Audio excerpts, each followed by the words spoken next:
अत्यंत आनंदित हूं अपने हृदय की थोड़ी सी बात आपसे कर पाऊंगा। इसलिए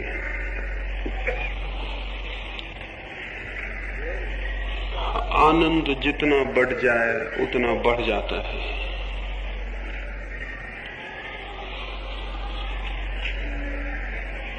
जो मुझे दिखाई पड़ता है, जीवन जैसा सुंदर, जैसा संगीत से पूर्ण,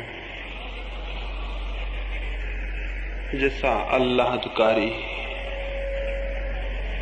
जैसी धन्यता मुझे उसमें दिखाई पड़ती है, हृदय में कामना उठती है आपको भी जीवन वैसा दिखाई पड़े और स्मरण रहे जीवन वैसा ही हो जाता है जैसी देखने की हमारे पास दृष्टि होती है। वही जीवन नरक हो सकता है, वही स्वर्ग भी, वही बंधन हो सकता है और वही मुक्ति भी। लेकिन इधर कई हजार वर्षों से जीवन को बदलने की नहीं बल्कि जीवन से भागने की शिक्षा दी गई है। समझाया गया है कि जीवन को छोड़ दो और समझाया गया है कि जीवन से ही जो मुक्त हो जाए वही परम धन्य है। यह बात एकदम घातक, एकदम विष भरी है। इस शिक्षा का ये दुष्परिणाम हुआ, इस संस्कार का ये दुष्परिणाम हुआ कि जो जीवन बदला जा सकता था, जो दृष्टि इसी जीवन में परमात्मा को अनुभव कर सकती थी, उसके पैदा होने की सारी संभावना समाप्त हो गई। जो लोग जीवन से भागना शुरू कर देते हैं वे जीवन को बदलने में असमर्थ हो जाते हैं और वे लोग भी जीवन को बदलने में असमर्थ हो जाते हैं जो जीवन को भोगना शुरू कर देते हैं। जीवन को भोगने वाला भोग में भटक जाता है, जीवन से भागने वाला भागने में, और जीवन को जानने से दोनों वंचित रह जाते हैं। दो ही प्रकार के लोग हैं, दो ही प्रकार की शिक्षाएं हैं, दो ही प्रकार की दृष्टियां हैं और उन दोनों दृष्टियों के तनाव में, उन दोनों दृष्टियों के टेंशन में मनुष्य का निरंतर निरंतर जीवन क्षीण होता गया, अंधकारपूर्ण होता गया। एक छोटी सी कहानी में कहूं और फिर जो मुझे कहना है वो आपसे कहने चलूं। एक पागल खाने में कुछ लोग पागलों का अध्ययन करने और उन्हें समझने गए। मित्रों का एक मंडल वहां गया। उन्होंने एक एक पागल के पास जाकर उसके जीवन को, उसके जीवन में घटी दुर्घटना को समझने की कोशिश की। एक पागल के पास वे बहुत देर तक रुके रहे और न केवल उस पागल के जीवन को उन्होंने समझा वरन उनके हृदय को भी उसके जीवन ने छुआ। उस पागल खाने के चिकित्सक ने उस पागल के संबंध में बहुत सी बातें उन्हें बताई। वो अत्यंत दया योग्य पागल था। उसकी आंखों से आंसू बह रहे थे और उसके होंठ कुछ कहना चाहते थे, उसके लिए फड़क रहे थे लेकिन कह नहीं पाते थे। और उसके हाथ में एक बहुत बड़ी मनुष्य के ही बराबर एक स्त्री की पुतली थी, एक प्रतिमा थी, एक गुड़िया थी और उस गुड़िया को वो हृदय से लगाए हुए था। उन लोगों ने पूछा चिकित्सक को कि इस पागल को क्या हो गया है, तो सारी घटना बताई गई, समझाया गया। वो जब युवा था, कोई 20 साल पहले की बात है, तब वो किसी युवती को प्रेम करता था। इतना प्रेम किया था उसने कि उसके अभाव में उससे अलग होकर वो या तो पागल होता या आत्मघात कर लेता। किसी भांति उसके घर के लोगों ने उसे आत्मघात करने से बचा लिया तो वो पागल हो गया था। और तब से इन 20 वर्षों में उस युवती की गुड़िया को बनाकर उससे ही प्रेम किया करता था, उससे ही बातें किया करता था। वे सभी जो इस कथा को सुने दुखी हो आए और उनकी आंखें भी गीली हो गईं। उन्होंने पूछा कि उस लड़की का फिर क्या हुआ। चिकित्सक ने बताया उसने दूसरे व्यक्ति से विवाह कर लिया। और तब वे आगे बढ़े और दूसरी कोठरी के समक्ष पहुंचे और उस चिकित्सक ने कहा यही वो दूसरा आदमी है। वे सब हैरान हो गए। उन्होंने पूछा इसे क्या हुआ। चिकित्सक ने कहा ये उस लड़की से विवाह करने के कारण पागल हो गया। इसने बहुत कोशिश की, इसने मरने की कोशिश की, लेकिन लोगों ने मरने न दिया और तब ये पागल हो गए। वे दोनों ही पागल हो गए। जिसने युवती को प्रेम किया और न पा सका, और वो भी जिसने उसे पा लिया। ये कहानी बहुत अजीब मालूम होगी, लेकिन अधिक लोगों के जीवन में यही कहानी घटित होती है। और एक दो छोटी घटनाएं कहूंगा ताकि मेरी बात का जो प्रारंभ बिंदु है वो आपके ख्याल में आ जाए। एक कारागृह में एक ही सुबह 2 व्यक्तियों को फांसी होने वाली थी। उनमें एक बहुत बड़ा पापी था, जिसको हम पापी कहते हैं, जिसने जीवन में जो भी बुरा था सब किया था और जीवन के सब भांति के कड़वे अनुभव लिए थे। और दूसरा एक पुरोहित था, एक पादरी था, एक सन्यासी था। वो राज्यद्रोह में पकड़ा गया था। उसने कोई पाप कभी नहीं किया। जहां जहां पाप की छाया था वो वहीं वहीं से दूर रहा। उसने जीवन को अत्यंत पवित्रता में और प्रार्थना में व्यतीत किया था। उन दोनों को फांसी होने वाली थी। जो उस कारागृह का पुरोहित था, मरने के पहले लोगों को परमात्मा की याद दिलाने वाला, वो आया। वो पहली कोठरी में गया और उसने उस पापी को कहा कि क्षमा मांगो परमात्मा से, दुखी हो, प्रार्थना करो और पश्चाताप करो। उस पापी की आंखों से आंसू बहने लगे। वो रोने लगा और उसने कहा कि हे परमात्मा, क्षमा कर उन पापों के लिए जो मैंने किए, और मुझे बल दे कि अगले जन्म में उन पुण्यों को जिन्हें मैं करना चाहता था, उनके करने की शक्ति और संकल्प पा सकूं। वो दुखी था जो पाप उसने किए उनके लिए, और दुखी था उन पुण्यों के लिए जो वो नहीं कर पाया। उसको प्रार्थना करवाकर पुरोहित दूसरी कोठरी में गया। वहां एक दूसरा पुरोहित बंद था। उसकी आंखों से भी आंसू बहते थे। पादरी ने उसे कहा कि क्षमा मांगो, जीवन में तुमने जो भूलें की हैं और पश्चाताप करो। उस पुरोहित ने कहा, मेरे मित्र, जरूर मैं पश्चाताप कर रहा हूं, लेकिन उन पापों के लिए नहीं जो मैंने किए, बल्कि उन पापों के लिए जो मैं नहीं कर पाया। मैं दुखी हो रहा हूं उन पापों के लिए जो मैं नहीं कर पाया और कर सकता था। मृत्यु के इस क्षण में वे सब पाप मुझे याद आ रहे हैं जो मैं कर लेता। हो सकता था उनमें आनंद होता। हो सकता है मैंने जीवन व्यर्थ गंवाया।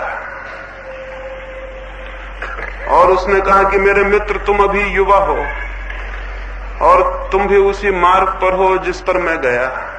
मैं तुमसे प्रार्थना करूंगा कि मैं तो मर रहा हूं, लेकिन तुम पाप करने से मत चूकना, क्योंकि जो पाप करने से चूक जाता है बाद में पछताता है। वो युवा पादरी बहुत हैरान हुआ पास में ही कोठरी में एक पापी पछता रहा था उन पापों के लिए जो उसने किए, और पास में ही एक पुरोहित पछता रहा था उन पापों के लिए जो वो नहीं कर पाया। जीवन दोनों ही तरह से उलझ जाता है। ये दो जीवन के रूप करीब करीब हर मनुष्य के सामने विकल्प होकर खड़े हो जाते हैं। एक रास्ता है जीवन में वासनाओं को भोगने का, उनमें डूब जाने का। एक रास्ता है उनसे भाग जाने का, उनके प्रति पीठ मोड़ लेने का। और ये दो ही बातें निरंतर हमारे समक्ष हैं। मैं आपसे निवेदन करूंगा, दोनों ही बातें जीवन को नष्ट कर देती हैं। संसार भी नष्ट कर देता है और संन्यास भी, भोग भी नष्ट कर देता है और त्याग भी। क्या कोई और दृष्टि भी हो सकती है जीवन के प्रति जागने की? क्या कोई और मार्ग भी हो सकता है? उसकी मैं चर्चा करूंगा, लेकिन इसके पहले कि मैं उसकी चर्चा करूं, ये कह देना, ये समझ लेना जरूरी होगा कि ये दोनों मार्ग क्यों जीवन को नष्ट कर देते हैं। भोग का मार्ग क्यों जीवन को नष्ट कर देता है? जीवन भर इच्छाओं और वासनाओं के पीछे दौड़कर जीवन क्यों समाप्त हो जाता है? हाथ क्यों रिक्त रह जाते हैं और खाली? कोई उपलब्धि, कोई प्राप्ति, प्राणों का कहीं पहुंचना क्यों नहीं हो पाता? नहीं हो पाता, ये तो हम जानते हैं अपने अनुभव से भी, औरों के अनुभव से भी। मनुष्य जाति के हजारों वर्ष के अनुभव यही कहते हैं, नहीं पहुंचना हो पाता। वासना में जितना दौड़ते हैं, जितना डूबते हैं, मन और रिक्त और खाली होता चला जाता है। मन भरता नहीं, मन पूर्णता को नहीं पाता। मन और भी खाली और रिक्त हो जाता है, और रिक्त मन ही दुख है। रिक्त मन आकांक्षाओं और प्यासों और अभीप्साओं से भरा हुआ मन, लेकिन जिसकी पूर्ति कुछ भी न हो पाई हो, ऐसा मन दुख और संताप है। लेकिन कुछ भी करें, कुछ भी पालें, कैसे भी दौड़ें, जीवन में कोई भी उपलब्धि बन जाए, फिर भी ये मन तो भरता नहीं। आज तक किसी का भी भरा नहीं। एक सुबह एक राजा के महल के द्वार पर बड़ी भीड़ थी। भीड़ बढ़ती ही गई, सुबह से सांझ हो गई, धीरे धीरे पूरी राजधानी ही राजमहल के द्वार पर इकट्ठी हो गई। एक बड़ी उपद्रव की बात हो गई थी, एक बड़ी उलझन की बात हो गई थी। सारा गांव उत्सुक हो गया था, राजा बड़ी मुसीबत में पड़ गया था। सुबह सुबह एक भिक्षु ने उसके दरवाजे पर भिक्षा मांगी थी। राजा ने उससे कहा था कि तुम पहले याचक हो, जो भी मांगोगे मैं दे दूंगा। भिक्षुक ने कहा एक बार सोच लें, क्योंकि ऐसा भी हो सकता है कि न दे पाए। ऐसे में कोई बड़ी मांग लेके नहीं आया हूं, देखते हैं मेरा भिक्षा पात्र बहुत छोटा है, इससे ज्यादा मांगूंगा भी तो रखूंगा कहां। इसलिए घबराए ना, मांगूंगा तो छोटी बात, लेकिन हो सकता है उसे भरने में राजा भी कमजोर पड़ जाए, छोटा पड़ जाए। इसलिए सोच लें और फिर वचन दें। निश्चित ही राजा को चुनौती लगी होगी, निश्चित ही राजा के मन को चोट लगी होगी। उसने कहा कि तुम जो कहोगे पूरा करूंगा, मांगो। उस भिक्षु ने कहा मेरा ये जो भिक्षा का पात्र है, इसे यदि पूरा भर दें तो मैं तृप्त हो जाऊं और चला जाऊं। राजा ने कहा ये कौन बड़ी बात है, ये कौन कठिनाई की बात है। एक राजा के लिए, एक सम्राट के लिए किस चीज से तुम चाहते हो कि इसे मैं भर दूं? उस भिक्षु ने कहा, ये मेरी कोई मांग नहीं, बस मेरा पात्र भर जाए, इतना काफी। राजा ने कहा, छोटा सा पात्र है। अपने खजांचियों को कहा कि जाओ हीरे जवाहरातों से भर दो। उसके पास तिजोरियां थी अकूत, उसके पास धन था जो कभी गिना नहीं जा सका, उसके पास दौलत थी जिसका कोई हिसाब न था, उसका राज्य था जिसकी कोई सीमाएं न थी। सोचा कि क्या भिक्षा पात्र ही जब कोई भिक्षु लेके आ गया है और पूरे भरने की मांग की है, तो क्या अनाज के दानों से भरूं? तो उसने भर दिया पूरा भिक्षा पात्र। भरने की कोशिश की, उसी कोशिश में सांझ हो गई थी। उसकी सारी तिजोरियां खाली होती गईं। वो भिक्षा पात्र बड़ा अजीब था, वो भरता ही ना था। धीरे धीरे उसके अकूत खजाने खाली हो गए और संध्या की जब उदासी उतरने लगी नगर पर, तब राजा के महल में भी घनघोर अंधकार छा गया। वो भिक्षा पात्र भरता ही ना था। सुबह से सांझ हो गई थी, जितनी संपत्ति राजा के पास थी वो डाल चुका था और वो भिक्षु खड़ा था और राजधानी के लोग इकट्ठे होते चले गए थे। अजीब थी बात, भिक्षुक बड़ा साबित हो रहा था सम्राट से। हमेशा ही ऐसा हुआ है, भिक्षुक हमेशा सम्राट से बड़ा है। सम्राट चुक जाए लेकिन भिक्षुक का मन कभी भरता नहीं, वो भिक्षु का पात्र भी नहीं भरता था। आखिर राजा ने कहा, क्षमा कर दो, भूल हो गई। भिक्षुक ने कहा, पहले ही कह देते तो इतनी देर मुझे क्यों खड़ा रहने पड़ता? इतना ही तो कहना था कि नहीं भर सकूंगा, मैं चला जाता। राजा ने कहा, लेकिन जाते समय इतना बता जाओ, ये पात्र कैसा है? ये कैसा मैजिक, ये कैसा जादू का पात्र है? ये भरता क्यों नहीं? उस भिक्षु ने कहा, इसमें कुछ रहस्य नहीं, एक मनुष्य की खोपड़ी से इसे मैंने बनाया है, इसमें कोई जादू नहीं। मरघट से खोपड़ी खोद लाया हूं, उसी से इसे बनाया है। अब इसे दुनिया में कोई भी भर नहीं सकता है। मनुष्य के खोपड़ी में जो बैठा है मन, वो कब भरा जा सका? कौन सा मनुष्य का मन भरा जा सका है, कब भरा जा सका है? और क्या पता है कि मन बिल्कुल भिक्षुक है। मन एकदम मांगता ही चला जाता है, मांगता ही चला जाता है। मन के मांगने का कोई अंत नहीं आता। कितना ही मिल जाए तो भी मांग समाप्त नहीं होती है। एक फकीर अकबर से मिलने गया था। उसके मित्रों ने उससे कहा था कि अकबर से कहो, इतना तुम्हें प्रेम करता है तो हमारे गांव में एक छोटा सा स्कूल, एक मदरसा खोल दे। तो वो फकीर गया। जब वो पहुंचा तो अकबर सुबह की नमाज पढ़ रहा था। वो फकीर पीछे खड़ा हो गया मस्जिद में। नमाज पूरी हुई, अकबर ने दोनों हाथ उठाए और कहा कि हे परमात्मा, मेरे राज्य को और बढ़ाकर, मेरे खजानों को बढ़ाकर, मेरे धन को बढ़ा, मेरी दौलत को बढ़ा। वो फकीर हैरान हो गया। उसने कल्पना न की थी कि अकबर भी मांगता होगा। वो वापस लौटने लगा सीढ़ियों से।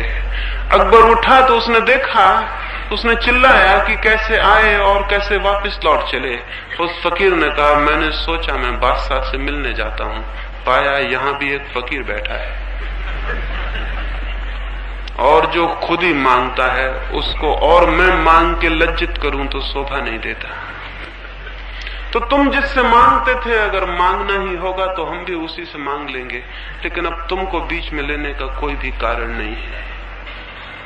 अकबर भी मांगता है, सम्राट भी मांगते हैं। इसलिए दुनिया में दो तरह के भिखारी होते हैं, एक जिनके पास कुछ नहीं होता और मांगते हैं, और एक जिनके पास सब होता है फिर भी मांगते हैं। लेकिन भिखारी होने में कोई फर्क नहीं होता है। ये हो सकता है कि बहुत कुछ आपके पास हो, इससे इस भ्रम में न पड़ जाएं कि आपके भीतर का भिखमंगा मर गया। भिखमंगा मरता ही नहीं, भीतर का भिखारी समाप्त ही नहीं होता। मन मांगे चला जाता है। क्यों मांगे चला जाता है? और जो भी मिलता है उससे पूर्ति क्यों नहीं होती? क्या है बात, इतना इकट्ठा कर लेते हैं फिर भी मन का खालीपन जहां के तहां बना रहता है, सुरक्षित, उसमें कोई फर्क नहीं पड़ता। आपके पास जरूर कुछ ना कुछ होगा, सबके पास कुछ ना कुछ है। क्या उस कुछ से आपके मन का कोई कोना भी भरा? कोई कोना, छोटा मोटा कोना भी, अगर मन का कोई छोटा मोटा कोना भी भर गया हो तो आशा बन सकती है कि कभी पूरा मन भी भर जाएगा।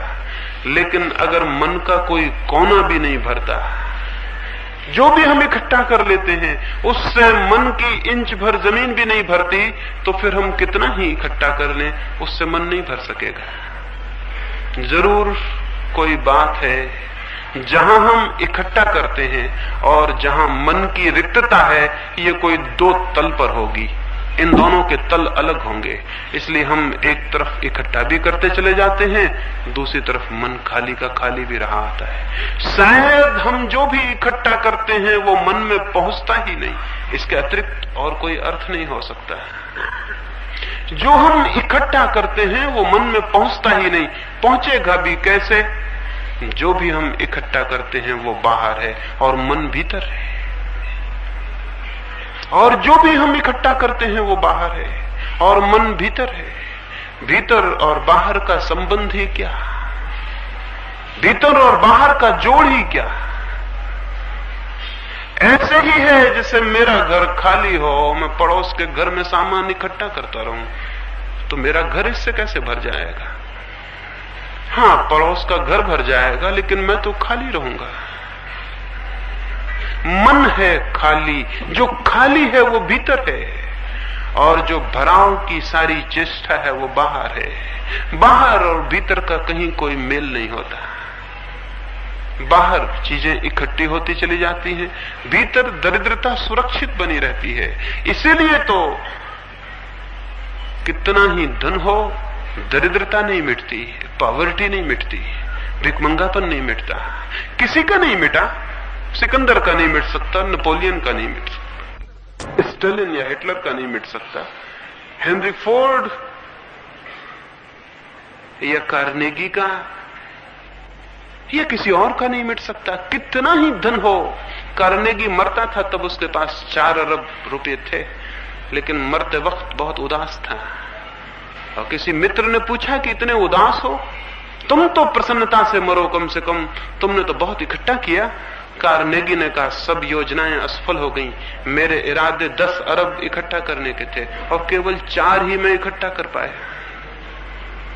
केवल 4 और 10 की योजना थी, और इस भूल में ना रहे कि 10 इकट्ठे हो जाते तो योजना वहीं टिक जाती, योजना आगे चली जाती। योजना बढ़ती है क्षितिज की भांति। आकाश को देखते हैं ना, रोज जमीन को छूते हुए दिखता है, पास में ही आकाश जमीन को छू रहा है, और फिर बढ़ते चले जाएं, बढ़ते चले जाएं। आप बढ़ते हैं, आकाश भी बढ़ता चला जाता है। अब तक कोई आदमी पहुंच नहीं सका उस जगह जहां आकाश जमीन को छूता हो।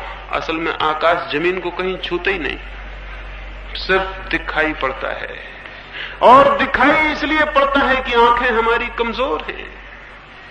अगर आंखें हमारी और तेज हों, और दूरभेदी हों, और पारदर्शी हों, और असीम तक खोज पाती हों, तो फिर आकाश कहीं छूता हुआ मालूम नहीं पड़ेगा। आंख की सीमा ही आकाश के छूने की सीमा बन जाती है। ऐसे ही जैसे जैसे हम आगे बढ़ते हैं वासना में, भोग में, इच्छा में, वो जो डिजायर, वो जो वासना है आगे बढ़ती जाती है, और लगता है कि थोड़ी दूर और आगे चलें तो मिलना हो जाएगा। लेकिन कितने ही आगे बढ़ जाएं, फासला उतना ही होता है जितना था। अलाइस नाम की लड़की का, छोटी सी लड़की का जीवन पढ़ा होगा। परियों की कथाएं हैं अलाइस की, तो झूठी कहानियां हैं, लेकिन दुनिया में कुछ ऐसे अद्भुत लोग हुए हैं कि उन्होंने झूठी कहानियों से ऐसे सच कह दिए जो कि सत्य के नाम पर लिखे बड़े से बड़े ग्रंथों में भी उपलब्ध नहीं है। और सत्य के नाम से लिखे ग्रंथों पर तो बहुत झगड़े हो गए हैं। लेकिन छोटी छोटी कहानियों में कुछ लोग कह गए हैं जिन पर कोई झगड़ा नहीं हुआ, और इसलिए आज भी उन कहानियों में छिपी हुई सच्चाइयां बड़ी बड़ी अद्भुत रूप से ताजी और जिंदा है। अभी उन पर कोई खून खच्चर नहीं हुआ, अभी उन पर कोई मस्जिद और मंदिर नहीं बने, अभी पंडित और पुरोहित ने कोई लड़ाई नहीं लड़ी, वो दूर ताजी और स्वच्छ और जीवित है। ऐसी अलाइस की एक कहानी है, वो स्वर्ग में पहुंच गई परियों के देश में, और वहां जमीन से गई परियों के देश तक तो जरूर थक गई होगी, कौन नहीं थक जाता है। इतनी लंबी यात्रा, छोटी सी लड़की वो बहुत थक गई, उसे भूख और प्यास लगाई। जैसे ही उसने देखा जाके तो सूरज उग रहा था, स्वर्ग में सुबह हो रही थी, और परियों की रानी एक वृक्ष के नीचे खड़ी थी और उसके हाथ में मिठाइयों का थाल था, और वो रानी उसे बुला रही थी कि आओ।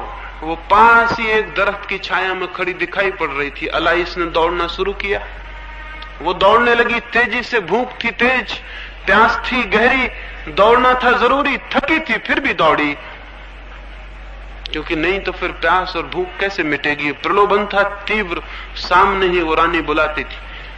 वो दौड़ती गई दौड़ती गई दौड़ती गई, दोपहर हो गई, सूरज सिर पे आ गया। वो घबरा के खड़ी हो गई और उसने चिल्ला के पूछा कि क्या मामला है। सुबह से दोपहर हो गई, दौड़ते दौड़ते मेरे और तुम्हारे बीच का फासला उतना का उतना है। वो रानी अब भी खड़ी है और बुलाए जा रही है, और उस रानी ने कहा ये ज्यादा सोच विचार मत करो, क्योंकि जो सोच विचार करता है उसका दौड़ना बंद हो जाता है। तुम तो दौड़ो और आओ, कोशिश करो, जरूर पहुंच जाओगी। वो फिर भागने लगी और सांझ हो गई और सूरज ढलने लगा, और वो अलाइस थक के गिर पड़ी, और उसने देखा रानी अब भी खड़ी, लेकिन फासला उतना का उतना है। उसने घबरा के चिल्ला के पूछा, ज्यादा फासला नहीं होगा, क्योंकि बातचीत हो सकती थी।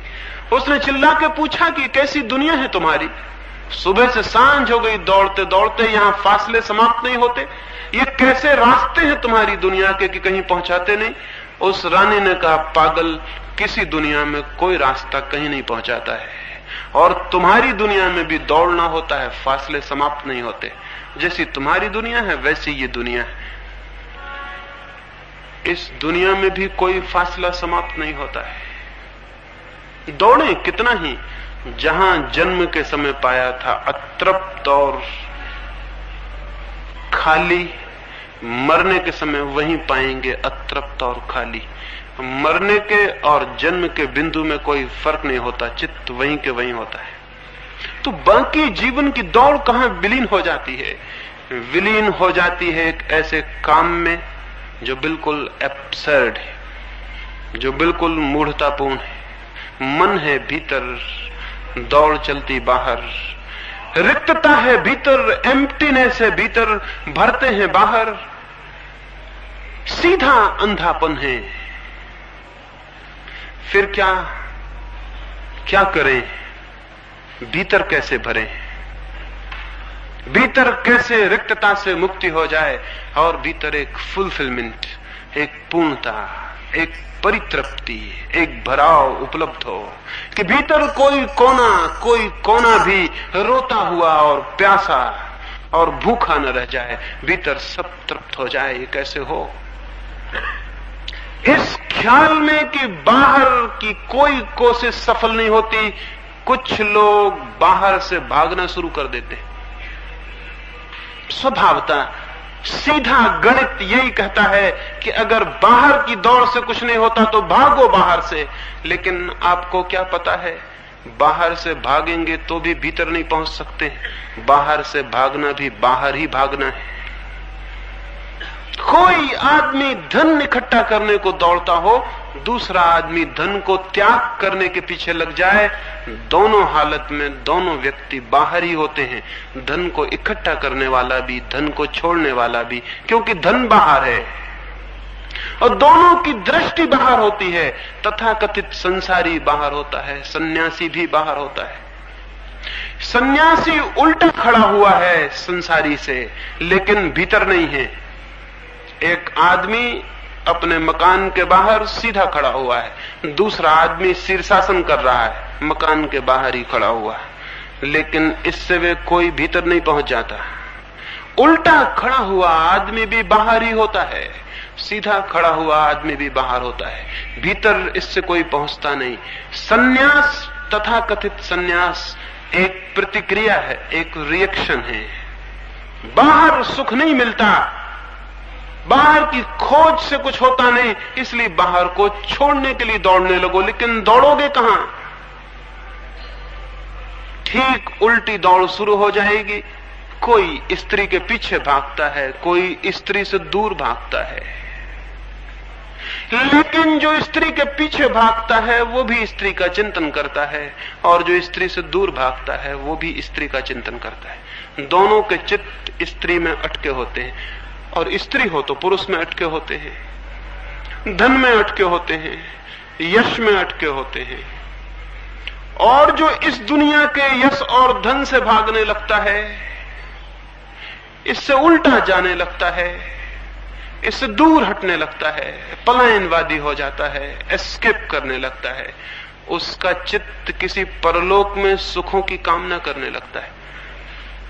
वो सोचने लगता है कि यहां मैंने स्त्रियां छोड़ी तो स्वर्ग में अप्सराएं मिलनी चाहिए, नहीं तो स्वर्गों की कल्पनाएं कौन करे, और वहां अप्सराओं की कल्पनाएं कौन करे, और यहां मैंने जो कुछ छोड़ा वो मुझे वहां कई गुना ज्यादा होकर मिलना चाहिए।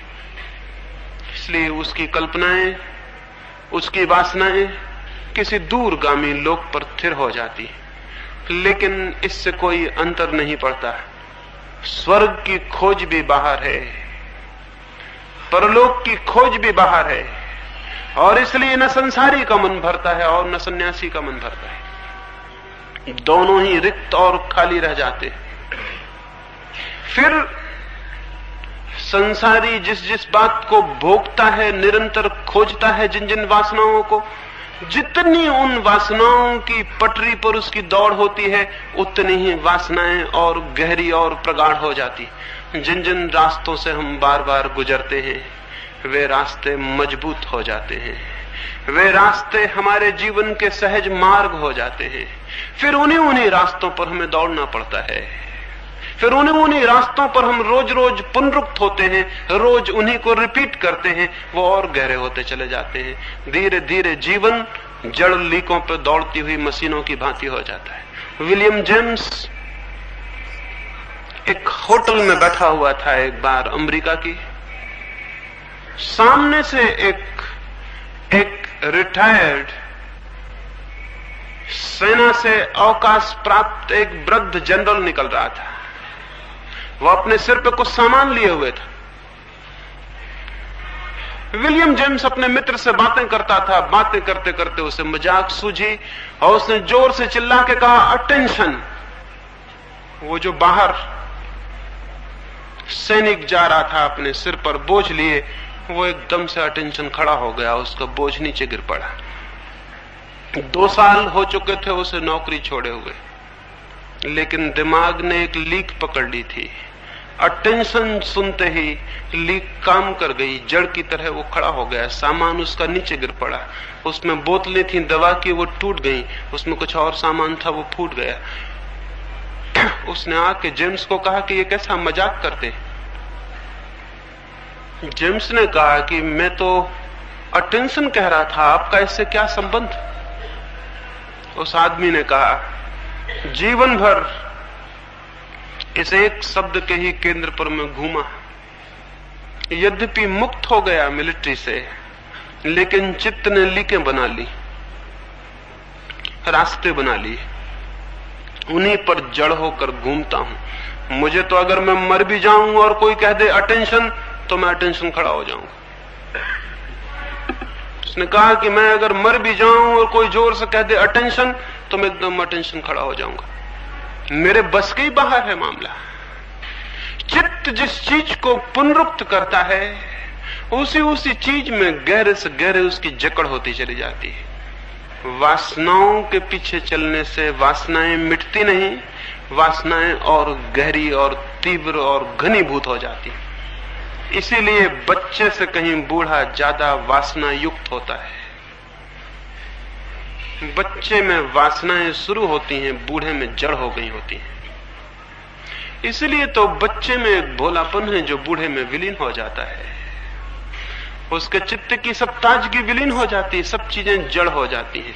कुछ बातों को उसने निरंतर पुनरुक्त किया, रोज रोज दोहराया, वही रास्ते मजबूत हो गए, वो जड़ यंत्र की भांति हो गया। वासना जड़ करती है, लेकिन वासना से भागने वाला भी जड़ हो जाता है। वासना से भागने वाला भी जड़ हो जाता है। जड़ इसलिए हो जाता है कि उसके चित्त का केंद्र भी वासना है। वो भी चित्त के केंद्र पर वासना को ही छोड़ने में लगा है। वो भी वासना से भयभीत है। उसने भी वासना को जाना और समझा नहीं। अगर जान लेता और समझ लेता तो मुक्त हो जाता। उसने भी वासना को देखा और पहचाना नहीं। वो भी वासना से भयभीत होकर भाग रहा है। वो भी एक छाया से डरा हुआ है और रोज रोज भागता है। और स्मरण रखें, जिससे हम भयभीत हो जाते हैं वो हमें और भयभीत कराने लगता है, और जिससे हम डर जाते हैं वो हमें और परेशान करने लगता है। हमारे कमजोर क्षणों में वो लौट लौट के आने लगता है, और जिससे हम डर जाते हैं वो हमारे सपनों में प्रविष्ट हो जाता है, वो हमारे गहरे अचेतन में प्रविष्ट हो जाता है, वो हमारी कामनाओं में रस लेने लगता है। इसलिए साधु जो काम जागने में नहीं कर पाते वो नींद में और सपनों में कर लेते। इसलिए तो साधु नींद से डरता है, घबराता है, क्योंकि दिन भर जिसको रोका है वो नींद में सपना बन के सताने लगता है, परेशान करने लगता है। साधुओं और सन्यासियों की कथाएं सुनी होंगी जिनमें अप्सराएं आके उनको परेशान करती हैं। क्या पागलपन की बात है। कोई भगवान ने कोई मिनिस्ट्री खोल रखी है कहीं कि वो आके और लोगों को सताएं और अप्सराएं आए और साधुओं के सामने नग्न नाचें? ये कोई धंधा खोल रखा भगवान ने कहीं?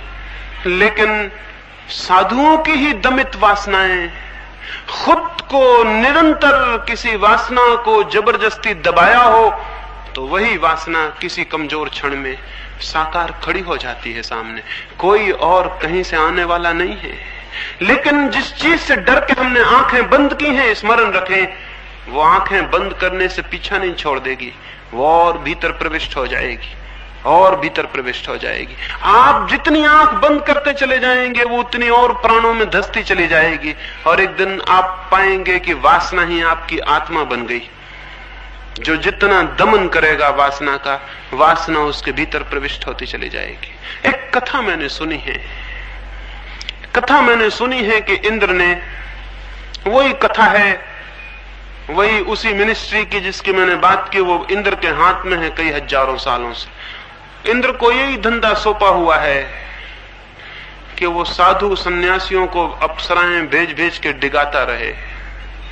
पता नहीं ये इंद्र भी कोई पुराने जमाने का पॉलिटिशियन है, कौन है, क्या मामला है, इसको इस गंदे काम को करने में कैसे रस आ रहा है, और एक दो दिन में समाप्त भी नहीं हो रहा, वो चल रहा हजारों साल से। 3 मुनियों के बाबत इंद्र को खबर लगी कि वे बहुत गहरी साधना में प्रविष्ट हो गए हैं। उसने उर्वशी को कहा कि तीनों के सामने जाके नग्न नृत्य कर। उर्वशी गई। उसने 7 दिन तक तो तैयारी की, स्वाभाविक, साधारण स्त्रियां भी खूब तैयारी करती हैं। उर्वशी तो अप्सरा थी, 7 दिन लग गए हो तो कोई आश्चर्य नहीं। और इसलिए कोई ये ना कहे कि आजकल की स्त्रियां ही बिगड़ गई और बहुत तैयारी कर रही हैं। ग्रंथों में लिखा हुआ है 7 दिन तक उर्वशी ने तैयारी की, मेकअप किया। वो गई, वो जाकर 3 साधुओं के समक्ष नाचने लगी। वो अद्भुत रूप सी होकर आई थी। वो नाचती गई, लेकिन थोड़ी देर में ही परेशान हो गई, क्योंकि वे तीनों एकटक उसे देखते रहे, लेकिन न तो कोई प्रभावित हुआ और न कोई डरा और भागा। 2 में से कोई भी काम हो जाता तो उर्वशी सफल हो जाती। न तो उनमें से कोई प्रभावित हुआ और लोलुप हुआ, न उनमें से कोई डरा और भागा। 2 में से कोई भी काम हो जाता तो उर्वशी सफल हो जाती। वो तीनों बैठे रहे और देखते रहे। उर्वशी थक गई, ऊब गई, परेशान हो गई। सब भांति उसने उपाय किए, लेकिन वो तीनों बैठे थे और देखते रहे। आखिर उसने अपने ऊपर के वस्त्र निकाल के अलग कर दिए। उसके ऊपर के वस्त्रों के फेंकते ही एक मुनि चिल्लाया कि बस अब हद हो गई, अब बर्दाश्त के बाहर है। दूसरे दो मुनियों ने कहा आंखें बंद कर लो, क्योंकि उर्वशी के नृत्य पर हमारा क्या बस, अपनी आंखों पर हमारा काबू। वो नाचती है, उसे नाचने दो। अगर तुम घबरा गए और डर गए तो आंखें बंद कर लो। उस मुनि ने आंखें बंद कर ली। आंखें बंद करते ही उसे दिखाई पड़ा उर्वशी इतनी सुंदर कभी भी नहीं थी जितनी बंद आंखों में दिखाई पड़ने लगी। जिसने भी आंखें बंद की हैं उसको यह सदा दिखाई पड़ा है। बंद आंख जिंदगी में जो है उसे बड़ा बड़ा रूपक, बड़ा मोहक आकृति दे देती है, बड़ी सम्मोहक, बड़ी हिप्नोटाइजिंग ताकत दे देती। कभी भी किसी चीज को आंख बंद करके देखें तो पता चल जाएगा। भयभीत होकर आंख बंद कर लें किसी चीज पर और फिर पाएंगे जो बाहर था उससे बहुत ज्यादा सुंदर भीतर है। सपने बहुत सुंदर हैं यथार्थ से। खुली आंख यथार्थ देखती है, बंद आंख सपने देखने लगती, और सपने तो बहुत मनमोहक है। उसने आंख बंद की, वो घबराया। उसने पीठ फेर ली, वो और घबराया, उठ के भागने लगा। और उसकी कामना की उर्वशी उसके पीछे नृत्य करने लगी, उसकी आंखों में भीतर डोलने लगी, उसके प्राणों में उसके घुंघरू सुनाई पड़ने लगे। लेकिन दो अभी बैठे थे और देखे जाते थे। उर्वशी ने नीचे के वस्त्र भी निकाल कर फेंक दिए, वो पूरी नग्न हो गई। दूसरा मुनि चिल्लाया अब हद हो गई, अब बर्दाश्त के बाहर है। तीसरे मुनि ने कहा तो फिर आंखें बंद कर लो, क्योंकि उर्वशी पे हमारा क्या बस, अपनी आंखें हैं, जो नहीं देखना चाहता बंद कर ले। दूसरे मुनि ने आंखें बंद कर ली। जो पहले मुनि के साथ हुआ था वही उसके भी साथ हुआ। वो भागने लगा और उर्वशी उसका पीछा करने लगी। अभी तीसरा मुनि आंखें खोले बैठा था। अब उर्वशी मुश्किल में पड़ गई इस तीसरे व्यक्ति के साथ। अब और कुछ उघाड़ने को न रहा। वो पूरी नग्न हो गई थी, उसने सब वस्त्र फेंक दिए थे। अब कुछ भी न था जो ढका हुआ हो। अब बड़ी कठिनाई हो गई, अब बड़ी मुश्किल हो गई, अब बड़ी बेचैनी हो गई। और वो मुनि भी अजीब था। वो बोला कि कुछ और उघाड़ने को हो तुम उघाड़ लो, क्योंकि हमने तो आंख न बंद करने का तय किया। और मैं देख रहा हूं कि जिन्होंने आंखें बंद की वो भागे चले जा रहे हैं और उनके माथों पे पसीना है। तो मैंने तो आंखें न बंद करने का तय किया। अब तुम कृपा करो और अपनी चमड़ी को भी निकाल के अलग कर दो, ताकि मैं और गहरे देख सकूं। और अगर वहां भी कोई पर्दा हो तो उसको भी उघाड़ के फेंक दो, ताकि मैं और गहरे देख सकूं। मैं आज तुम्हें तुम्हारी पूर्णता और पूरी नग्नता में ही देख लेना चाहता हूं। अब और कुछ उघाड़ने को नहीं था। चमड़ी के बाद फिर कुछ भी उघाड़ने को नहीं है। वहां तो जो कुछ है वो सब छिपाने को है। वो उर्वशी भागने लगी और वो मुनि उर्वशी का पीछा करने लगा। उर्वशी घबराई कि कहीं वो चमड़ा ना उखाड़ ले। वो भागती हुई इंद्र के पास पहुंची। उसने कहा कि बचाओ, एक अद्भुत आदमी से मिलना हो गया है। वो कह रहा है कि चमड़ा उखाड़ के भी अंदर कुछ हो तो हम उसे देख लेना चाहते हैं। ऐसे आदमी से कभी मिलना नहीं हुआ। ये आदमी तो बड़ा अजीब है। इसके दो साथी तो आंख बंद किए और भाग गए, लेकिन ये आंखें खोले ही बैठा रहा। मैं आपसे निवेदन करता हूं, न तो वासना में निरंतर घूमकर कोई कभी वासना से मुक्त होता है और तृप्ति को पाता है, और न वासना से भागकर कभी कोई किसी भी अर्थ में वासना से मुक्त हो पाता है। लेकिन जो व्यक्ति भी आंखें खोलकर जीवन के सत्यों को देखने की तैयारी करता है, आंखें खोलकर, जीवन धीरे धीरे उसके सामने अपना सारा सम्मोहक रूप खो देता है।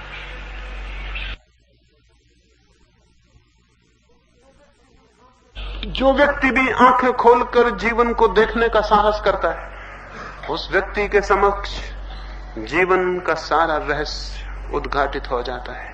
उस व्यक्ति के समक्ष जीवन में कुछ पाने जैसा नहीं रह जाता। उस व्यक्ति के समक्ष जीवन में कोई दौड़ नहीं रह जाती और न कोई भागना। जहां दौड़ नहीं है वहां कोई भागना भी नहीं है, जहां कोई आकर्षण नहीं है वहां कोई विकर्षण भी नहीं है, और जहां कोई राग नहीं है वहां कोई वैराग्य भी नहीं है। आंखें खोलकर अगर कोई जीवन को देखने में समर्थ हो जाए तो एक तीसरी, एक अत्यंत ही भिन्न दिशा का उद्घाटन होता है, और उसके अतिरिक्त कभी कोई जीवन के दुख से और जीवन की पीड़ा से न मुक्त हुआ है और न हो सकता है। आंखें खोलकर देखना। दो मार्ग मैंने कहे, एक राग का मार्ग है, एक विराग का। तीसरे मार्ग को मैं कहता हूं वीतराग का।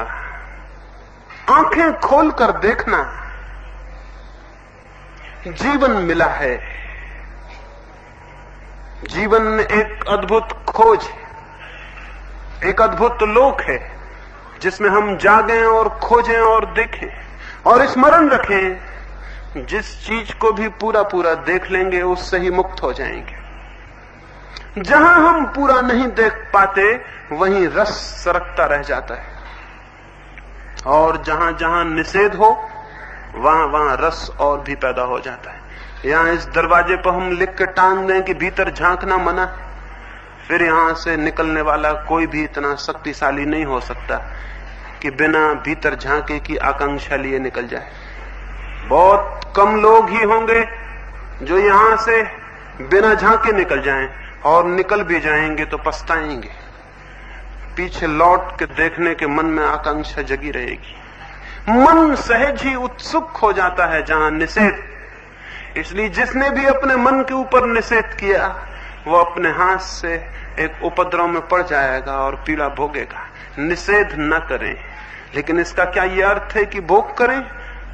क्या इसका यह अर्थ है कि जीवन जो कुछ भी दिखाए उसी में डूब जाएं, और जीवन जो आकर्षण दे उन्हीं में विलीन हो जाएं? नहीं, आकर्षण है ही इसलिए कि बहुत गहरे निषेध है।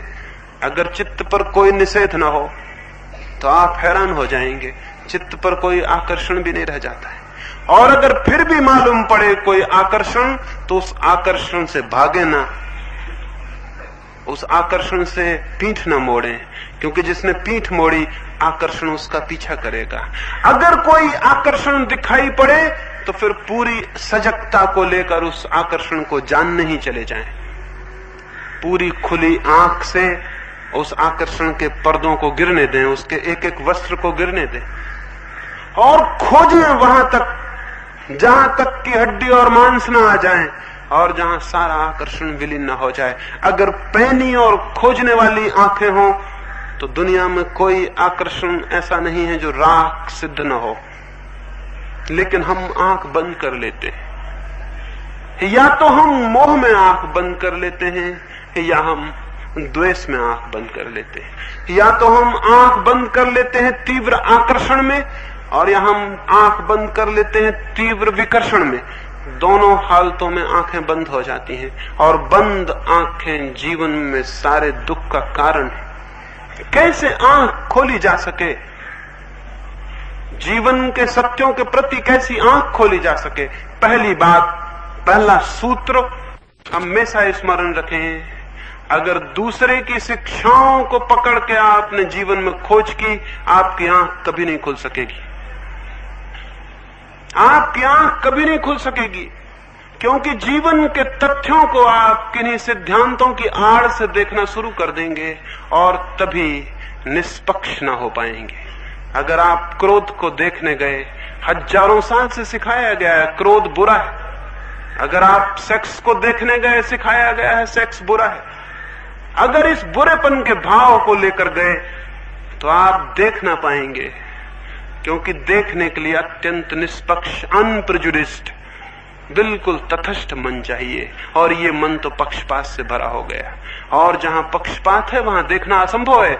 अगर मैं आपके पास आऊं ये सोच के कि ये बहुत बुरे आदमी हैं, तो मैं करीब करीब ये निष्कर्ष लेकर लौट जाऊंगा कि आप बुरे आदमी थे, और एक दूसरा आदमी आए ये निष्कर्ष लेके पहले से कि आप बहुत भले आदमी हैं, वो करीब करीब निष्कर्ष लेके लौट जाएगा कि आप बहुत भले आदमी हैं। वो जो खोजने आया था उसे खोज लेगा। जिंदगी बहुत बहुत जटिल है, उसमें सब कुछ है, बुरा और भला। उसमें अंधेरा है और उजाला है, उसमें छाया है और उसमें प्रकाश है, और कोई तथ्य ऐसा नहीं है जिसमें कि अंधेरा पक्ष ना हो और प्रकाश से भरा पक्ष ना हो। तो जो व्यक्ति जो पक्ष लेके जाएगा वो उस तथ्य में से वही बात निकाल लेगा, लेकिन पूरे सत्य से वो कभी परिचित नहीं हो पाएगा। पूरे सत्य से वही परिचित हो सकता है जो अत्यंत निष्पक्ष मन लेकर जीवन के तथ्यों का निरीक्षण करता है। तो क्रोध का निरीक्षण करें, लड़े नहीं, भोग ना करें। क्रोध आ जाए तो क्रोध में डूब ना जाएं, और क्रोध आ जाए तो राम राम राम राम जप के उससे बचने की कोशिश ना करें। क्रोध आ जाए तो उसका निरीक्षण करें, स्वागत करें। जीवन ने एक तथ्य भेजा है, उसको जाने और पहचाने। एक फकीर था, मरते वक्त उससे किसी ने पूछा कि तुम्हारे जीवन में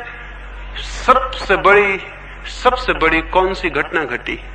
उस फकीर ने कहा, मेरे पिता मर रहे थे और उन्होंने मुझे मेरे पास बुलाया, तब मैं 13 वर्ष का था, और उन्होंने मेरे कान में कहा कि देख बेटे, मेरे पास तुझे देने को कुछ भी नहीं है, कोई संपदा मैंने इकट्ठी नहीं की, क्योंकि मैंने पाया कोई भी संपदा वस्तुतः संपदा नहीं, इसलिए मेरे पास तुझे देने को कुछ भी नहीं।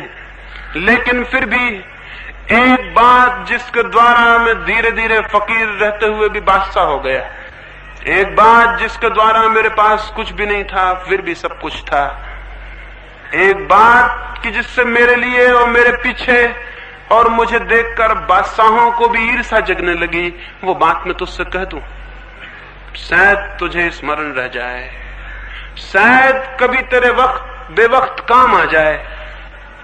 तो उस युवक ने उनसे पूछा कि कौन सी बात? तो उसके पिता ने, मरते हुए पिता ने कहा था कि तब जब भी तेरे जीवन में कोई तथ्य आए, क्रोध, काम, वासना, कोई भी बात तेरे जीवन में आए, तो उसे मेहमान की तरह जानकर स्वागत करना, अतिथि की तरह जान के स्वागत करना, ना तो एकदम उसके प्रभाव में डूब के खुद को भूल जाना और ना उससे आंखें चुराना।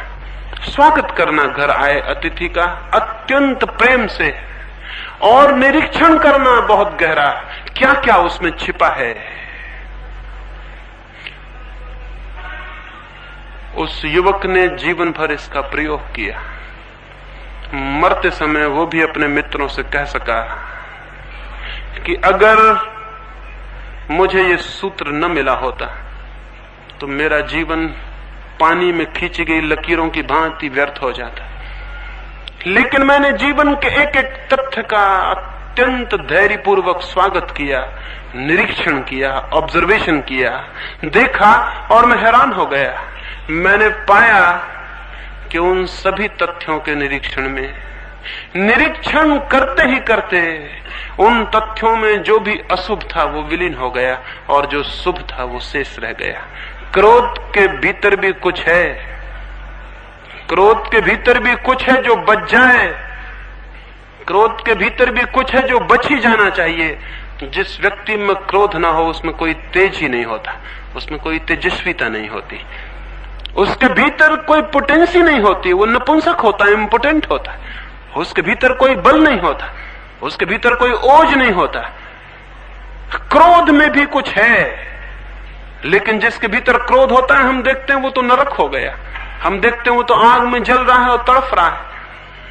आग से घर में दिया भी जलाया जा सकता है और घर में आग भी लगाई जा सकती, इससे आग न तो बुरी हो जाती कि उससे आग लग जाती है और घर जल जाता है, लेकिन उससे दिया भी जलाया जा सकता है और अंधेरे में प्रकाश भी किया जा सकता है। आग में कुछ है जो बचाया जा सकता है, आग में कुछ है जो छोड़ा जा सकता है। ठीक क्रोध में भी कुछ है, सेक्स में भी कुछ है। जिस व्यक्ति में सेक्स ही ना हो, जिस व्यक्ति के भीतर काम वासना न हो, उस व्यक्ति से कुछ भी क्रिएट नहीं होता, कोई सृजन नहीं होता उससे। अब तक दुनिया में उन लोगों ने जिनके भीतर कोई काम की वासना नहीं थी बचपन से, उनके भीतर कोई सृजन पैदा नहीं हुआ, न उनसे एक गीत पैदा हुआ, न उनसे एक संगीत की लहर जन्मी, न उन्होंने एक चित्र बनाया, न उन्होंने एक गांव बसाया, न उन्होंने बगीचे लगाए और फूल पैदा किए। उनसे कुछ भी नहीं हुआ। जीवन में जो भी सृजनशीलता है, जो भी क्रिएटिविटी है, वो सेक्स का हिस्सा है। लेकिन हम तो देखते हैं एक आदमी सेक्स के जीवन में पड़ जाता तो उसका जीवन सिवाय दुख और पीड़ा के और ग्लानि के और शक्तिहीनता के कहीं भी नहीं जाता। जरूर सेक्स के भीतर जो भी अशुभ है वही पकड़ लिया जाता है और जो शुभ है वो छूट जाता है। शुभ को खोजने के लिए बहुत पैनी आंख चाहिए। और स्मरण रखें, एक छोटे से बीज को प्रकृति छिपाती है तो सख्त खोल में छिपा देती, सख्त खोल ऊपर चढ़ा देती, भीतर बीज को छिपा देती। अगर हम सख्त खोल से ही डर के वापस लौट आएं तो फिर बीज कभी बोया नहीं जाएगा। लेकिन हम जानते हैं सख्त खोल बीज की दुश्मन नहीं है, बीज की सुरक्षा है। बीज को डालें खेत में, जमीन में, सख्त खोल गल जाएगी और टूट जाएगी और अंकुर निकल आएंगे। उन कोमल अंकुरों की सुरक्षा के लिए सख्त खोल थी। मनुष्य के जीवन में जिसे भी हम बुरा कहते हैं, मैं बुरा नहीं कहता, मैं कहता हूं वो सख्त खोल की तरह है, उसके भीतर बड़े कोमल अंकुर छिपे हुए हैं। जो आदमी क्रोधी होता है, अगर किसी भी दिन क्रोध की शक्ति से पूरी तरह परिचित हो जाए, वही क्षमावान हो जाता है। क्रोध के भीतर क्षमा छिपी है, और जिस आदमी के जीवन में क्रोध नहीं है उसके जीवन में क्षमा कभी नहीं होगी। क्या आपको पता है, जिस आदमी के भीतर बहुत ज्यादा काम की वासना होती है, वही व्यक्ति सचमुच में कभी ब्रह्मचर्य को उपलब्ध हो पाता है, अन्यथा दूसरा व्यक्ति नहीं। सेक्स की शक्ति ही, काम की शक्ति ही ब्रह्मचर्य का ओझ बन जाती है।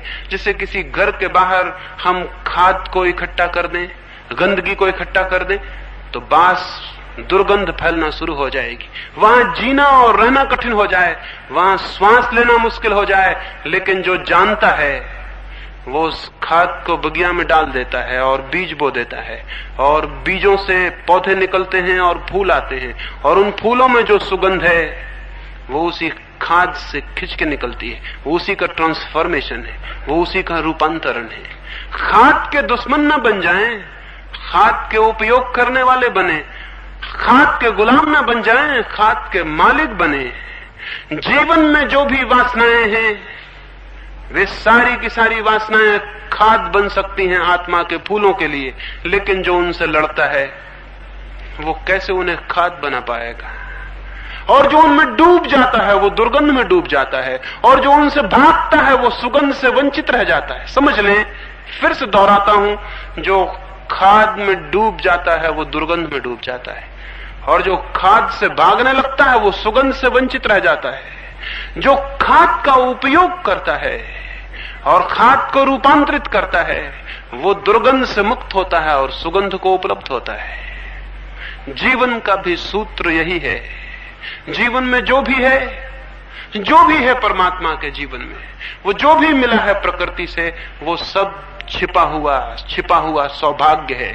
उससे घबराएं ना, उससे भागे ना, उसमें डूब भी ना जाएं। फिर क्या करें? उसका निरीक्षण करें, उसके साक्षी बने, उसका ऑब्जर्वेशन करें, उसे देखें, उसे पहचानें, उसे सब तरफ से खोजें और उससे परिचित हों। उसमें कुछ भी अपरिचित ना रह जाए। जिस दिन क्रोध को कोई पूरा जान लेता है, क्रोध से मुक्त हो जाता है। लेकिन क्रोध का जो तेज था, जो वीर्य था, क्रोध का जो ओज था, वो उसमें बच रहता है, वो निर्वीर्य नहीं हो जाता। जो काम को, सेक्स को पूरा समझ लेता है, सब तरफ से उसे खोजता है, देखता है, निरीक्षण करता है, बारीक से बारीक उसके पहलू में प्रवेश करता है, सूक्ष्म से सूक्ष्म उसको पहचानता है, वो सेक्स से मुक्त हो जाता है।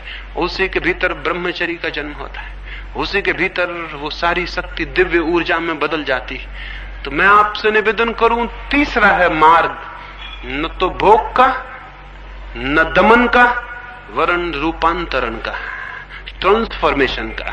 और रूपांतरण होता है निरीक्षण से, ऑब्जर्वेशन से।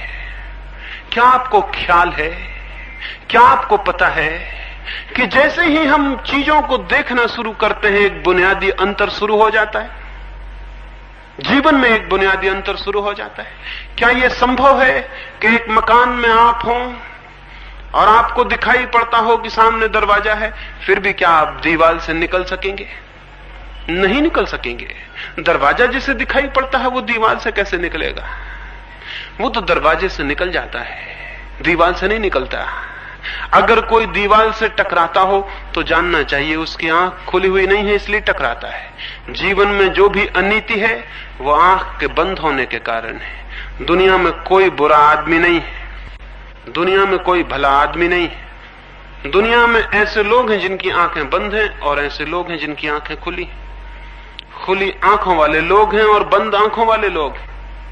आंख जिसकी भी खुल जाए उससे बुराई असंभव हो जाती है। आंख जिसकी खुल जाए वो दरवाजे से निकलता है, दीवालों से नहीं टकराता। हम टकराते हैं, इसका एक ही अर्थ है कि आंख बंद है, और बंद आंख वाला भागने लगे तो कोई हल होने वाला है क्या? आंख खुलेगी तो हल होगा, भागने से कोई हल होने वाला नहीं है। अभी इस दीवार से टकराते थे, भागेंगे तो दूसरी दीवार से टकराएंगे, द्वार कैसे मिल जाएगा? भागने वाला आदमी द्वार कैसे पा सकता है? अभी एक दीवार से टकराता था, भागेगा दूसरी दीवार से टकराएगा, लेकिन द्वार खोजने के लिए न भागने की जरूरत है, न अंधे की भांति टकराने की जरूरत है, आंख खोलने की जरूरत है। जीवन के प्रति आंख खोलने की जरूरत है, और हमारी आंखें सच में ही करीब करीब बंद हैं। हम जीवन के किसी तथ्य को न तो देखते हैं न खोजते हैं। कभी आपने अपने क्रोध को खोजा? हिंदुस्तान से एक फकीर कोई 1500 वर्ष हुए चीन गया। वहां का एक बहुत बड़ा बादशाह उससे मिलने आया, और उस बादशाह ने कहा, मैंने सुना है कि तुम किसी का भी मन शांत कर देते हो। उस फकीर ने कहा कि बिल्कुल, यही हमारा धंधा है, लोगों का मन शांत कर देना। तुम्हें मन शांत करवाना है? तो बादशाह हैरान हुआ। बहुत फकीरों से मिला था, वो शांति की बातें समझाते थे, कहते थे ऐसा करो वैसा करो तो शांत हो जाओगे। ये अजीब आदमी है, उसने कहा कि तुम्हें मन शांत करवाना है, अगर करवाना है तो सुबह 4 बजे आ जाओ, जरा जल्दी आ जाना, कोई दूसरे लोग ना आ जाएं, तो मैं तुम्हारा पहले ही शांत कर दूंगा। तो वो राजा संदिग्ध हुआ मन में कि ऐसी कोई आसान बात है क्या किसी का मन शांत कर देना? ये कोई मशीन है क्या कोई ठीक कर दे? लेकिन फिर भी उसने सोचा कि एक मौका तो देना चाहिए इस फकीर को भी, दिखता तो पागल है, क्योंकि इसकी बात में कोई समझ तो मालूम होती नहीं, अब तक किसी ने यह कहा ही नहीं। वो सीढ़ियां उतरने लगा उस मंदिर के जिसमें फकीर ठहरा था। बीच में फकीर ने चिल्ला कहा कि सुनो, कल आओ तो ख्याल से अपने अशांत मन को साथ ले आना, नहीं तो हम शांत क्या करेंगे। राजा और हैरान हुआ कि जब मैं आऊंगा तो मन तो मेरे साथ ही होगा, ये कहने की क्या जरूरत थी? एक आदमी पागल मालूम होता है। दूसरे दिन 4 बजे क्या 3 बजे ही राजा पहुंच गया। कौन नहीं अपने अशांत मन को शांत करवा लेना चाहेगा? आप भी होते, आप भी पहुंच गए होते, और मुफ्त में हो रहा था। कुछ काम भी वो करवा नहीं रहा था, कुछ धन नहीं ले रहा था, कुछ मांग नहीं रहा था, कुछ छीन नहीं रहा था। वो पहुंचा, उस फकीर ने पूछा कि ले आए अपना मन? उस राजा ने कहा, ये भी क्या हैरानी की बात करते हैं, मैं आया तो मन भी आ गया। उसने कहा, इतना आसान मामला नहीं है कि तुम यहां आ गए तो तुम्हारा मन भी आ गया हो, ये जरूरी नहीं है। आदमी कहीं होता है, मन उसका कहीं होता है। अभी आप ही यहां बैठे हैं, कोई जरूरी थोड़ी कि आपका मन भी यहीं बैठा हो। आप यहां हो और मन कहीं और हो। 100 में 99 मौके तो यही है कि मन कहीं और होगा। आदत मन की कहीं और ही रहने की है। उस फकीर ने कहा कि जरूरी नहीं है, आंख बंद करो। उस फकीर के कहने पर उस राजा ने आंख बंद की। उस फकीर ने कहा कि मैं तो ये देखता हूं कि तुम एक चम्हार की दुकान पर खड़े हुए हो। सच बात थी, वो रात भर से सोच रहा था, उसके जूते खराब हो गए थे, और वो सोच रहा था कि एक चम्हार के यहां सुबह से जाके जूते खरीद लिए जाएं। तो वो आ तो गया था फकीर के यहां। मन की शांति उतनी मूल्यवान भी कहां है, जूते खरीदना बहुत बड़ी बात है। तो आ तो गया था मन शांत कराने, लेकिन सोच रहा था जूते खरीदने की बात। उस फकीर ने कहा कि मैं तो देखता हूं कि तुम जूते खरीद रहे हो एक दुकान पर, अभी दुकान भी नहीं खुली और तुम पहुंच गए, और अभी चमार उठा भी नहीं और आप हाजिर हैं। और राजा घबराया। उसने कहा कि आप कहते तो ठीक है, मेरा मन तो वहीं चला गया था। तो उसने कहा इसीलिए मैंने कहा था कि तुम मन ले आना, अब तुम मन ले आओ, आंख बंद करो, मन यहां आने दो और खोजो मन के भीतर की अशांति कहां है, और जैसे अशांति पकड़ में आ जाए मुझे बता दो, मैं उसे हमेशा के लिए समाप्त कर दूं। उस राजा ने आंखें बंद की। उस नीरव सन्नाटे में सुबह वहां और कोई भी न था, रात थी, अभी तो गहरी अंधेरा था, और वो फकीर अद्भुत सामने बैठा था, और वो एक डंडा हाथ में लिए था, और उसने कहा कि जैसे तुमने बताया कि यहां अशांत है कि मैं उसे डंडे से बिल्कुल ठीक ही कर दूंगा। पागल आदमी से पाला पड़ गया था, और राजा डरा हुआ आंख बंद करके भीतर खोजने लगा कि अशांति कहां है। वो जैसे जैसे खोजने लगा वहां कोई अशांति पकड़ में आती भी नहीं थी। कोई आधा घंटा ये चला होगा। उस फकीर ने डंडे से उसको धक्का दिया और कहा बहुत देर लगा रहे हो, पकड़ो कहां है अशांत मन। उसने कहा मैं बहुत मुश्किल में पड़ गया, मैं उसे खोजने जाता हूं, वो मिलता नहीं। उस फकीर ने कहा कि जाओ, मैंने शांत कर दिया, और तुम्हें सूत्र कह देता हूं, अशांति को खोजना, अशांति विलीन हो जाएगी। अभी तुम खोजते हो, मिलती नहीं। तुम जिस चीज के प्रति भीतर जाग जाओगे और खोजने लगोगे वो विलीन हो जाएगी, क्योंकि जागा हुआ आदमी का मन दिए की ज्योति की तरह हो जाता है। अगर आपके घर में अंधेरा हो और मैं आपसे कहूं एक दिया जला के खोजें कि अंधेरा कहां है, तो जिस कोने में आप दिया लेके जाएंगे वहीं से अंधेरा विलीन हो जाएगा। आप कभी दिया लेके अंधेरे को खोज नहीं सकते। अभी तक सूरज इतने दिनों से रोज सांझ सुबह डूबता निकलता है, खोज रहा है, अभी तक मिल नहीं पाया अंधेरे से। अभी तक सूरज खोज नहीं पाया कि अंधेरा कहां है। वो जहां मौजूद होता है वहीं अंधेरा विलीन हो जाता है। ज्ञान ने अब तक कोई अंधेरा नहीं जाना है भीतर। खुली आंख भीतर कोई अंधेरा नहीं जानती, कोई पाप नहीं जानती। तो आंख खोलें और भीतर खोजें कि कहां है क्रोध, और जब क्रोध उठे तो उसका निरीक्षण करें, और जब वासना मन को पकड़े तो उसका निरीक्षण करें, देखें, खोजें, पहचानें। दो खुली आंखों को भीतर ले जाएं।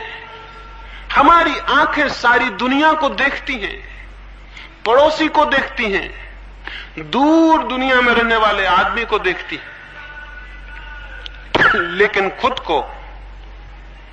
को देखने के लिए हमारी दो आंखें बिल्कुल काम में हम नहीं लाते।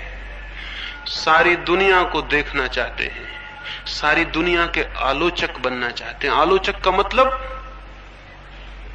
का मतलब जिसने अपनी आंखें दूसरे पर जोर से जमा दी। लोचन का मतलब आंख होता है, आलोचक का मतलब होता है जोर से आंख किसी पर लगा दे। ऐसे आदमी को हम लुच्चा भी कहते हैं। लुच्चे का भी मतलब ही होता है जो कोई जोर से किसी पे आंख गड़ा दे, उसको हम कहते हैं बहुत भद्दे ढंग से देख रहा है। आलोचक और लुच्चे एक जैसे ही होते हैं, कोई फर्क नहीं होता है। दूसरे को बहुत गौर से देखना, लेकिन एक और तरह का जीवन भी होता है, खुद को ही बहुत गौर से देखना। जितनी तीव्रता से हम खुद को देखने लगे और खुद के जीवन की वृत्तियों का निरीक्षण और खोज करने लगे, उतना ही आप हैरान हो जाएंगे। एक बहुत अद्भुत सूत्र का जन्म होगा। दिखाई पड़ेगा कि जैसे ही देखना शुरू किया, जो जो व्यर्थ था वो क्षीण होने लगा, जो जो सार्थक था वो उभरने लगा, जो जो विसंगीत था वो विदा होने लगा, जो जो संगीत था उसकी ध्वनियां आने लगी, जो जो दुर्गंध थी वो जाने लगी, जो जो सुगंध थी उसके फूल खिलने लगे। मनुष्य की आत्मा में बहुत है, बहुत। उसे हम बाहर से भरना चाहते हैं, हम पागल हैं। इसलिए वो कभी बाहर से भर नहीं सकती। भर सकती है भीतर से, लेकिन भीतर अभी बीज पड़े हैं। उन बीजों को अगर हम फूल बना सकें तो भीतर एक बगिया बन जाए और भीतर सब भर जाए। लेकिन उन बीजों को हम फूल नहीं बना पाएंगे, क्योंकि जिसने कभी अपने भीतर जाके देखा भी ना हो, वो अपने भीतर के बीजों को कैसे खोजेगा? वो उस खजाने को कैसे खोजेगा जिसके ऊपर ही बैठा हुआ है? एक गांव में एक भिखमंगा मरा। वो 30 वर्ष से एक ही जगह बैठ के भीख मांग रहा था। उसने बहुत भीख मांगी थी, लेकिन भीख मांगने से कहीं कुछ होता है? भीख मांगने से कभी कोई समृद्ध होता है? वो भी समृद्ध नहीं हुआ था, मर गया। एक ही जगह बैठा रहा था अपने गंदे कपड़े फैलाए हुए। तो मोहल्ले के लोगों ने सोचा उसको तो दफनाएं, उसके कपड़ों को जलवाएं, और उन्होंने सोचा कि 30 वर्ष तक ये भिखमंगा यहां उपद्रव करता रहा, बैठा गंदगी फैलाता रहा, तो इस जमीन को भी थोड़ा बहुत खोद के हटा दें और दूसरा मिट्टी लाके इस पे डाल दें। तो उन्होंने 1-1 फीट 4-6 फीट का हिस्सा जमीन खोदी।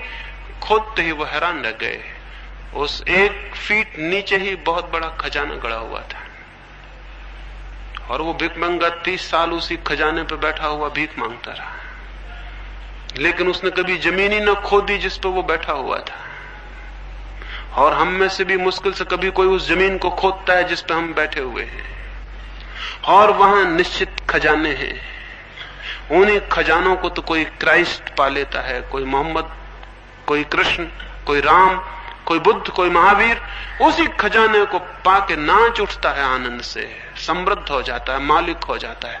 और हम उसी खजाने पे बैठे भिक्षा पात्र लिए भीख मांगते रहते हैं। और 30 साल बाद, जब 30 साल के अभ्यास से हम खूब बड़े भारी भिखमंगे हो जाते हैं और मरते हैं, तो हमारे मरने के बाद दूसरे लोग जमीन साफ करने के लिए और हमको हटाने के लिए इंतजाम करेंगे। लेकिन हम खुद कभी भी इस ख्याल से नहीं भरते कि जब मैं पैदा हुआ हूं और मेरे भीतर जीवन इतनी लहरें ले रहा है, और मेरे भीतर प्राण थिरक रहे हैं, और मेरे भीतर एक चेतना है, एक होश है, एक आत्मा है, मैं जीवित हूं, जीवंत हूं। जब मेरे भीतर जीवन लहरें ले रहा है, तो कहीं इस जीवन के लहरें लेते हुए व्यक्तित्व के पीछे ही कोई सागर तो नहीं छिपा, कोई खजाना तो नहीं छिपा? मैं वहां जाऊं और खोजूं, मैं वहां पहुंचूं और जागूं, तो शायद खजाना 1 फीट से ज्यादा दूर नहीं है। एक छोटी सी कहानी और मैं अपनी चर्चा को पूरा करूंगा। खजाना बहुत निकट है उनके लिए जो आंखें खोलते हैं और उस जमीन को खोदते हैं जिस पर खड़े हैं। क्रोध पर आप खड़े हैं, सेक्स पर आप खड़े हैं, शत्रुता पर आप खड़े हैं, घृणा पर आप खड़े हैं, द्वेष पर आप खड़े हैं। इस सब को खोदें। यही जमीन है जिस पे आप खड़े हैं, जिस पे कोई भी खड़ा है, इसको खोदें। हो सकता है कि बहुत ही थोड़ी गहराई पर खजाने मिल जाएं। कोलोराडो का नाम सुना होगा। वहां जब सबसे पहले आज से कुछ वर्षों पूर्व सोने की खदानें मिली, तो वहां एक बड़ी अद्भुत घटना हुई। सोने की खदानें मिली थी, लोग जमीनें खरीद रहे थे कोलोराडो में, और जो थोड़ी बहुत जमीन भी खरीद लेता था वही अरबपति और धनपति हो जाता था।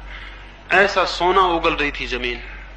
जिनके पास जितना पैसा था उन्होंने उतना पैसा लगा के जमीनें खरीद ली। एक बहुत बड़े करोड़पति ने सोचा छोटी मोटी जमीन क्या खरीदूं। उसने अपनी सारी फैक्ट्री बेच के, सारे धन दौलत बेच के अपना मकान तक बेच दिया और किराए के मकान में चला गया। और उसने कोई 1 करोड़ रुपया लगा के एक पूरी पहाड़ी खरीद ली।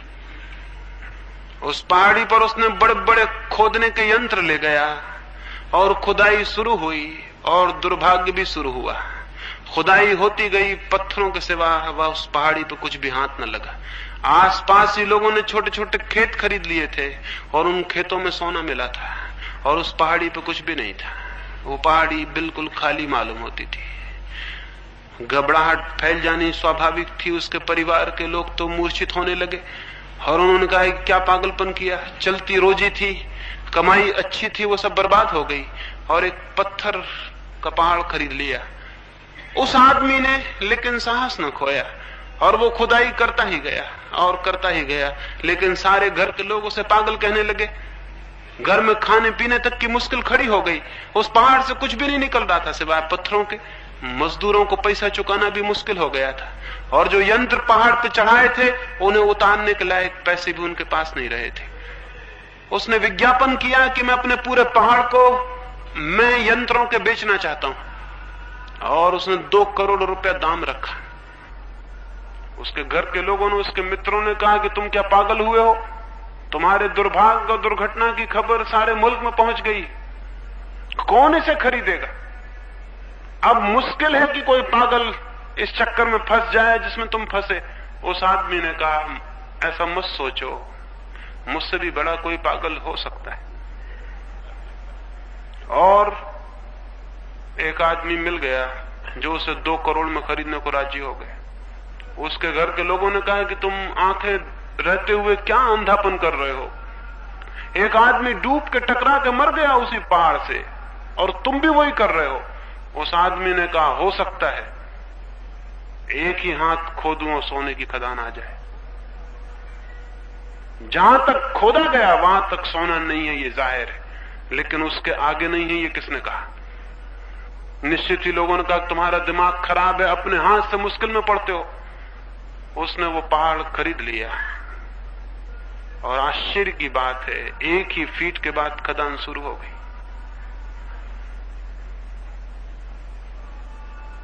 1 ही फीट के बाद खदान है। कोलोरेडो मत जाइए, जिस जमीन पे आप बसते हैं वहीं खोद डालिए।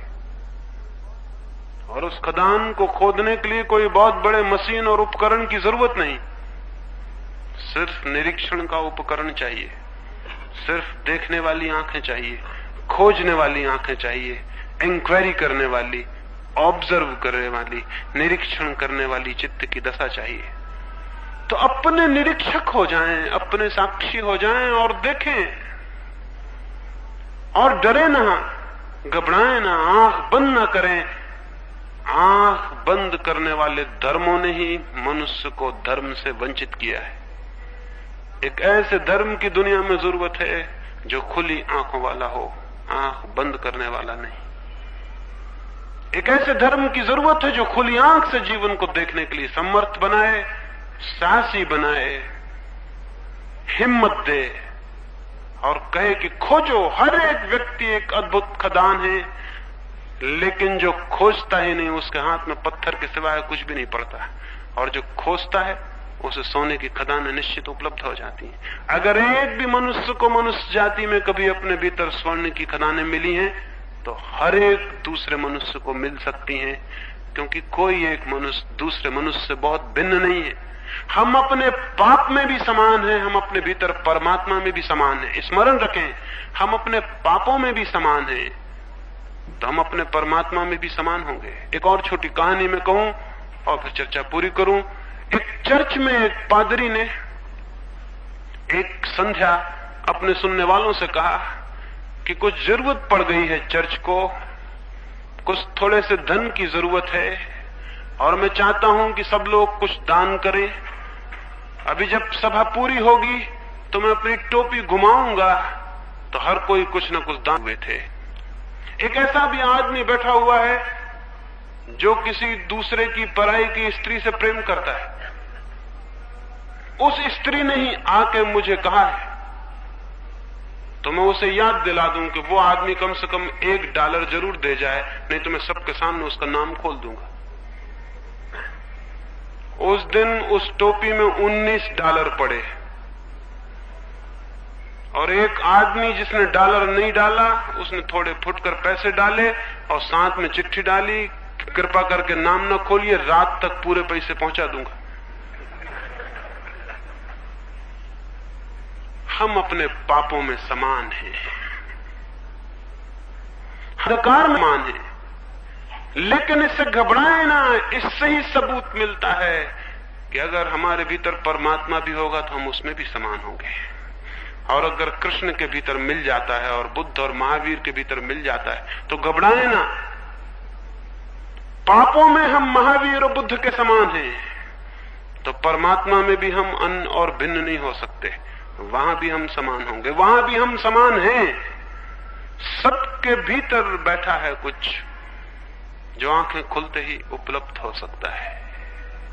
उस तरफ थोड़ी चेष्टा करें, उस तरफ थोड़ा प्रयास करें, उस तरफ भीतर किसी संकल्प को घनीभूत होने दें, उस तरफ कोई जीवन में जिज्ञासा और अभीप्सा बनने दें। और स्मरण रखें, संसार की दिशा में कोई कितना ही प्रयत्न करे सफल नहीं हो सकता, क्योंकि वो दिशा भीतर को भरने में असमर्थ है। और परमात्मा की दिशा में कोई अल्प भी प्रयत्न करे तो निश्चित सफल हो जाता है, क्योंकि वो उसको उघाड़ देती है जो भीतर मौजूद है। कुछ पाना नहीं है, उघाड़ना है। परमात्मा बहुत निकट है, सिर्फ देखने वाली आंखें चाहिए। और ये देखने वाली आंखें कहां से लाइएगा? जिसको हम पाप कहते हैं उसी पाप के प्रति जागिए तो देखने वाली आंख पैदा हो जाएगी, और देखने वाली आंख पैदा हो जाए तो पाप विलीन हो जाता है, और जो शेष रह जाता है वही परमात्मा है। मेरी इन बातों को इतनी शांति और प्रेम से सुना है, उससे मैं अत्यंत अनुग्रहित हूं, और सबके भीतर बैठे परमात्मा को प्रणाम करता हूं। मेरे प्रणाम स्वीकार करें।